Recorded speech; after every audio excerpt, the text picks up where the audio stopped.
Wait. Okay, there we go. We're recording now. There's our intro. Isabella through a phone call. All right. Hi, guys. I'm Isabel, and I am located in sunny Arizona, and I am 22 in April, and I'm graduating in December. Yeah. All right, yeah. Congratulations. Thank you. I'll go next. I'm Caleb. I'm from Mesa, Arizona. Right now I'm in northern Indiana. It's South Bend. My wife is attending Notre Dame Law School.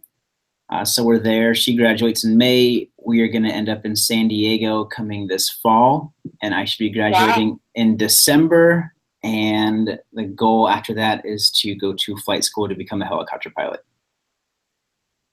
Badass. I'm not going to list my age. I mean, come on. No, I'm 27. I bet I'm older than all you guys. It's okay. And I'm a Starbucks barista, like probably half of you. Yeah, I worked too at one point. All right, Eric, Popcorn Eric. Yeah, my name is Eric. I'm from Placentia, California. I've lived in Riverside though for I don't know, maybe like 17 years now. Been working at Starbucks for 4 years. I went to Cal Poly Pomona before I went to ASU.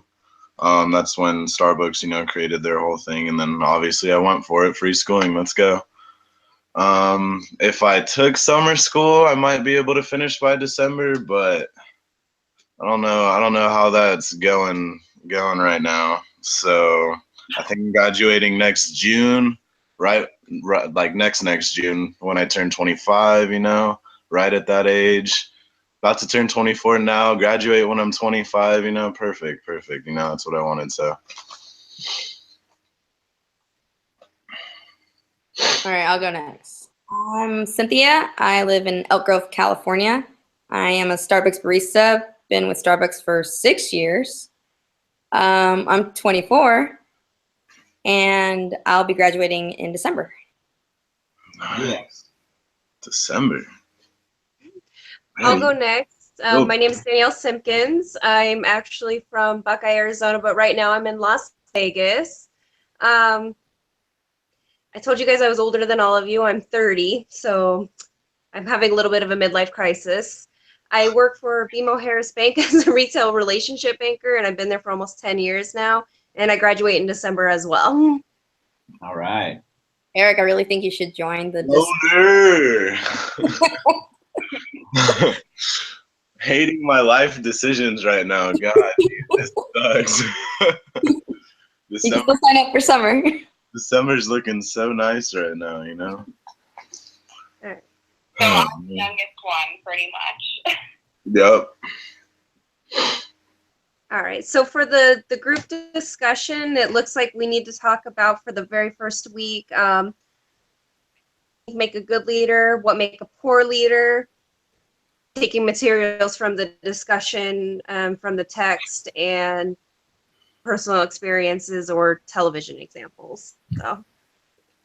Okay, do we just want to do it in the same order? Yeah, that works. That sounds like a great idea. Okay. So qualities of a poor leader. In the book, it was talking a lot about like selfishness and narcissistic behavior, which is, I guess, pretty similar to each other. But those two, poor decision making was a big one, and then also like environmental factors, like them conforming to pressure from other people. I think it was talking about like instability within organizations. And then qualities of a good leader, I would say like the biggest one that I think that the book also mentioned was being like a strong communicator. And then also, like, I guess that includes asking followers for their opinions, which shows that a leader cares about their followers. And then also, I don't know if it ever said this in the book, but just from like previous classes, I'd say one that I've noticed that like my other classes have talked about would be someone that initiates like change, like just change in general, but obviously like positive change. That would be something of a good leader, I think. Nice. So that's my All right, great. quality. Yeah. Doing the first reading, when I thought of like poor examples of a leader, I thought of the show The Office. Steve Carell, his character Michael Scott, because I think he's just so bad, just repeatedly and on so many levels. As a good example, the thing that I focused on with the reading was also what Isabel said was just clear communication. I noticed that in my personal life as well. Like I don't care as much how they lead as long as they're clear with how they're going to do it, because then you can at least know what you're going to expect. And I think that's something a good leader has to have, is you have to know, have a consistent basis with them. Right, like how you're going to handle things. Yeah. Yeah, you have to be able to communicate that to other people so they know like what you're going to do also. Yeah. Because the worst kind of leader is someone who's like, oh, I don't know what they're going to do right now. Nobody Right. likes that. Yeah, I'd say communication is probably just like the biggest thing I've learned in all of my classes for like, you know, an effective leader in general. Like communicating, but like listening too. That's big, Yeah. is listening. Yeah, I put communication as one of the biggest qualities for a good leader, and I put somebody who listens. I put democratic, somebody who hears everybody's opinion. I like people that get everybody's opinion. I feel like everybody has something to offer, even if everybody's not the smartest person in the world. Everybody has at least a different point of view, different something that you could at least gain from them in order to, I don't know, make it just just that much better. And yeah, somebody who's a good listener, somebody who's supportive, smart, somebody who can make decisions, solve problems. That all goes hand in hand with that. Somebody who's a bad leader, I put somebody that doesn't listen. Somebody who is very closed-minded.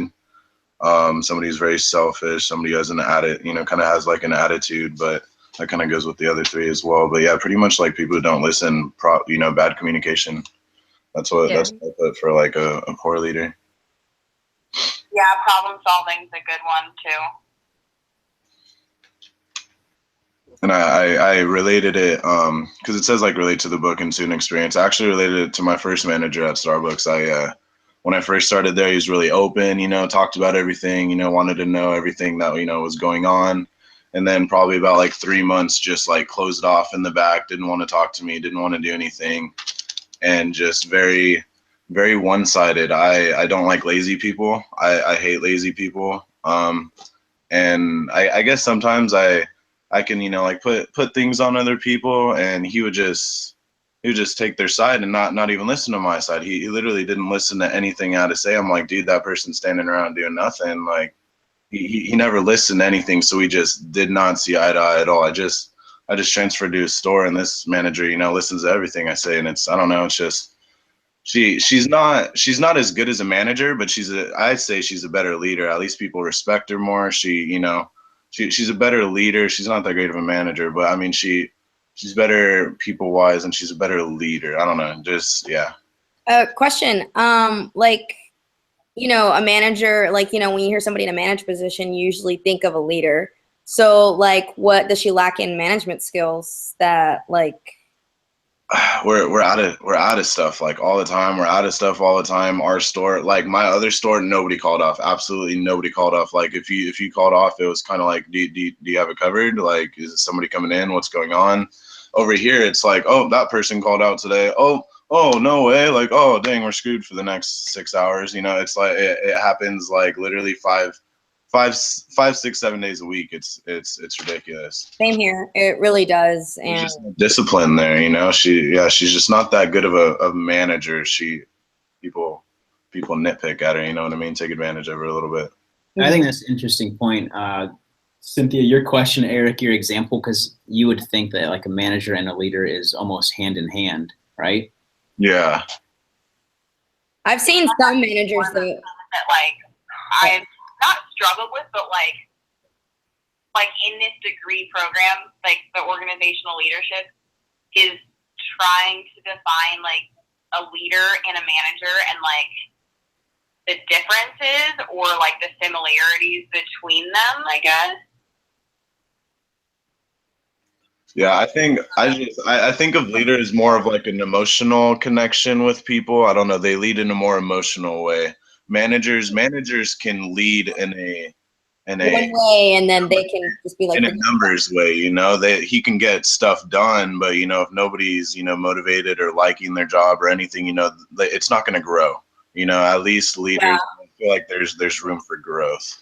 I don't know. Yeah, you can be a manager but not be a leader, and you can be a leader and not necessarily have to be a manager. So, Right, yeah. all right, I guess my turn. Yeah.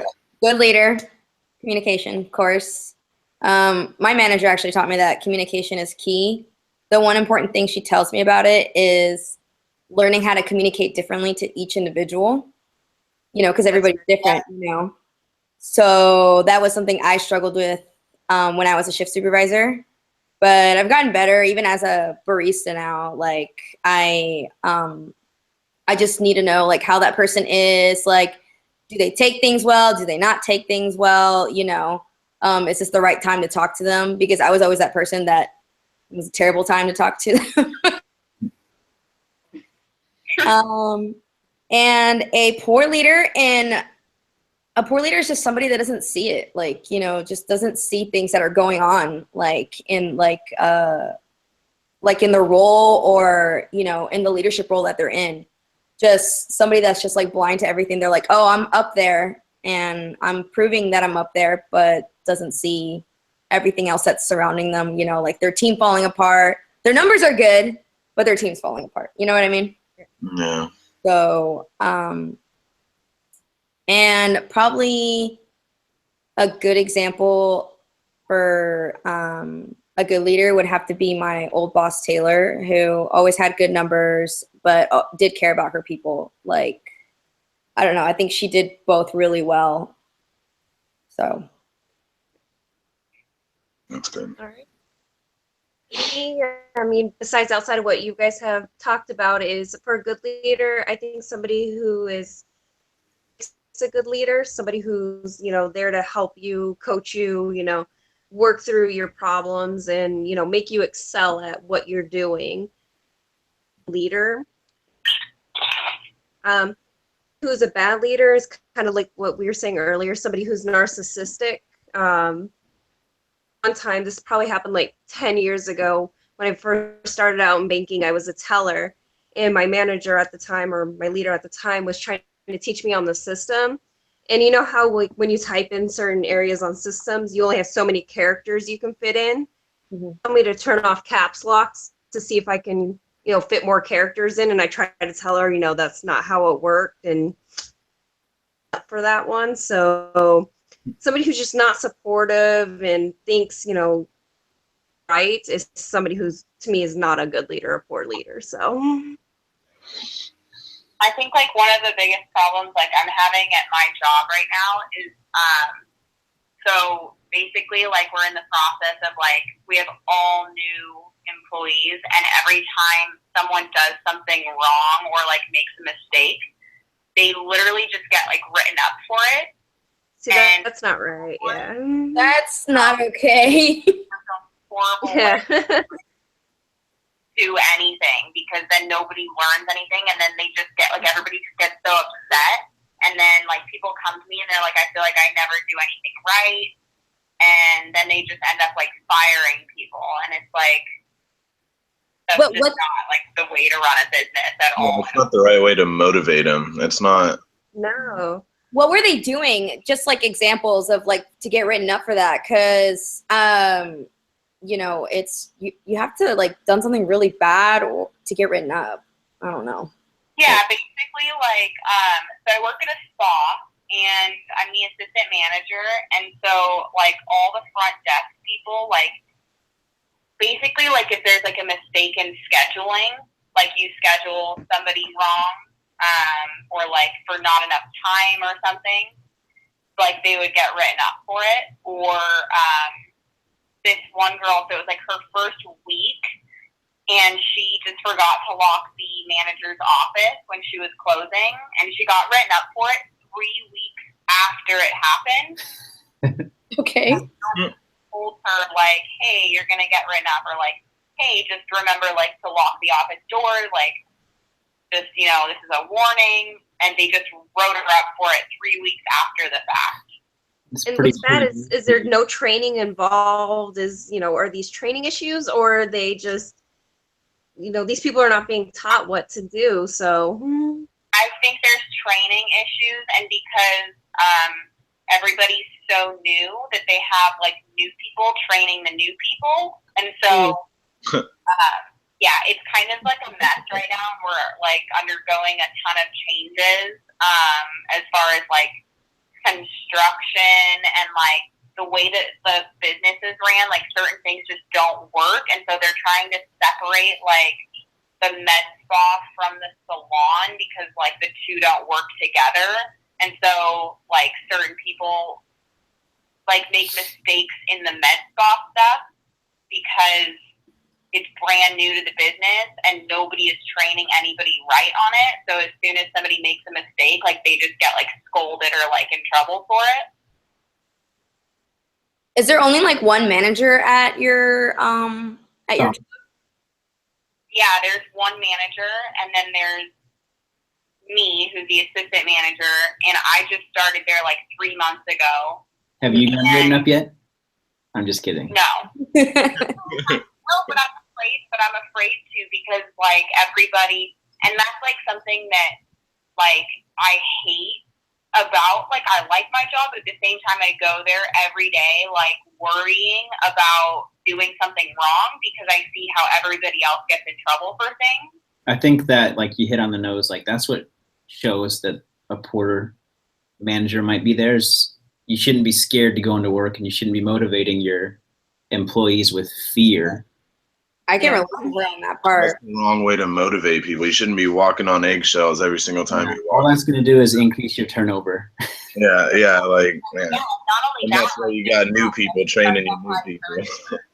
yeah, they really do have a high turnover, but also like I feel like when people are walking on eggshells and they're afraid to make mistakes, they're gonna make more mistakes. Yeah. You get like really bad anxiety with that. Like, Yeah, I do every day at work. It's horrible. So it's like, I don't know. I No, try to bring a lot of like what I learned, and honestly, because I've learned so much in my classes, but it's hard being like the only person that I feel like has strong leadership qualities into a place that is totally disorganized and like, just like a mess. It's like one person can't fix everything, and so it's really hard. We're just undergoing like so much change right now, and I don't know. I feel like you walk into a place and like I'm like this doesn't work, and that's not okay, and it's like really hard to like I'm not gonna obviously go in and be like, this is what you guys are doing wrong, you have to be in a position to make change. If you're not in the right position, then it's a little impossible to change it all by yourself. You know what I mean? Yeah, you need the support of others. yeah, definitely hire the next person you hire. Check if they have good leadership skills, because they can be your savior. I swear. Ask them if they're graduating in December. If not, then don't. You know what? It's not happening. I'm sorry. If you're not graduating in December, this isn't going to work out. Nope. Dang it. That's How really long good. is this? I think we're good on this one, yeah? Yeah, I think we can I think we should just go straight into the next section. Like, I don't want A long video? Yeah. I think we have to stop it though and do another link, because it says one person from each group will need to submit the YouTube link. I feel like you can suck it and just watch one long. Oh, I probably shouldn't say that. I didn't hear anything, but I'm also hard of hearing. No, none of you? Oh my God, thank you. So do we want to risk getting out of this group? I mean, I'm sure we can figure it out, probably. I don't plan on going to bed, so. Yeah. actually Are we still on the air right now? Yes, we are. Okay. I'm just sending Professor a message letting her know that I'm not like physically in the chat. But if you guys want to like get in again and then just give me a call, I'll just be right here. So Yeah, it should only take a second. Cynthia, can you do it again to Oh, we need get to us do back another in one? there? I'm Yeah. guessing we won't even need to leave the group, honestly. We can just stop recording and probably get something from it. Yeah, here, I'll stop it right now, and then I'll get the link.